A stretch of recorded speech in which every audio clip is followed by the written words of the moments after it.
Peppa and the Tooth Fairy. Once upon a time there was a clever little pig called Peppa. She was very proud of her teeth. Peppa and her brother George knew how to take care of their teeth. Dr. Elephant, the dentist, had shown them. Peppa and George brushed their teeth every morning and every night. Peppa and George loved playing dentists. Peppa would pretend to be Dr. Elephant and George would be Miss Rabbit, her assistant. George's toy dinosaur was the patient. "What lovely clean teeth, Mr. Dinosaur." "Pink! Pink!" shouted George. "Oh, yes. Miss Rabbit, please give Mr. Dinosaur some pink medicine," said Peppa.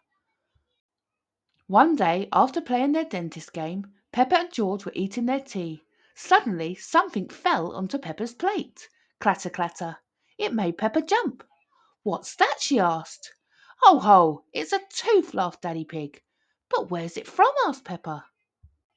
"Why don't you look in the mirror?" said Mummy Pig.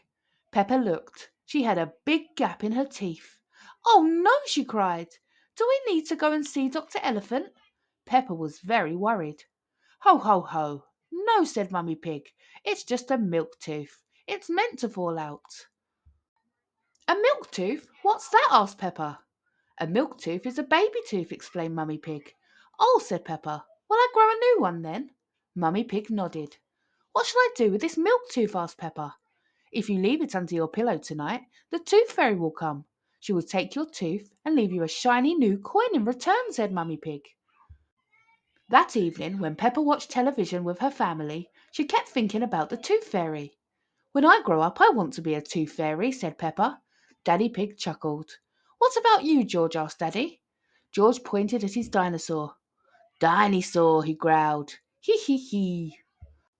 "Come on, George," shouted Peppa. "We don't want to miss the Tooth Fairy." They both ran up the stairs to get ready for bed. "Remember to clean your teeth," Mummy Pig called. "What are you doing, Peppa?" asked Daddy Pig. Peppa was carefully cleaning her tooth that had fallen out. "I want my tooth to be nice and clean for the Tooth Fairy," said Peppa. Peppa put the tooth under her pillow. "Are you sure the Tooth Fairy will be able to find it?" she asked. "I promise," said Mummy Pig. "Just you wait and see." "Good night, Peppa and George." "Good night, Mummy. Good night, Daddy." Grunt, grunt. Hee hee hee. "I'm going to wait up for the Tooth Fairy," Peppa said. "George, let's not go to sleep." George smiled and nodded. Peppa waited and waited. Shh! She could hear something. "Is that the Tooth Fairy?" wondered Peppa. "George," she whispered, "can you see the Tooth Fairy?" She peeped down at George. He was fast asleep. It was him making the noise. "I am much better at staying awake than George," sighed Peppa. She settled back on her bed with her eyes wide open.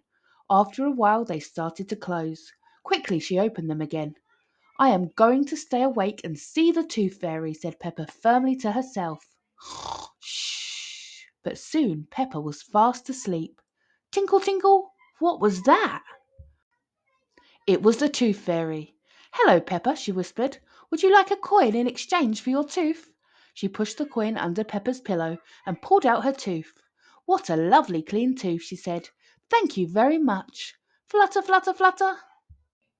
The next morning, as soon as Peppa opened her eyes, she leapt out of bed and looked under her pillow. "Oh, a shiny coin!" she shouted, jumping up and down with excitement. "Mummy, the Tooth Fairy did come after all. I hope she thought my tooth was nice and clean." "Well, you certainly brushed it for long enough," laughed Daddy Pig. "Oh, I wish I had seen the Tooth Fairy," sighed Peppa. "Next time I'm definitely going to stay awake all night." Thank you for listening, and if you enjoyed it, please like and subscribe and come join us for more stories.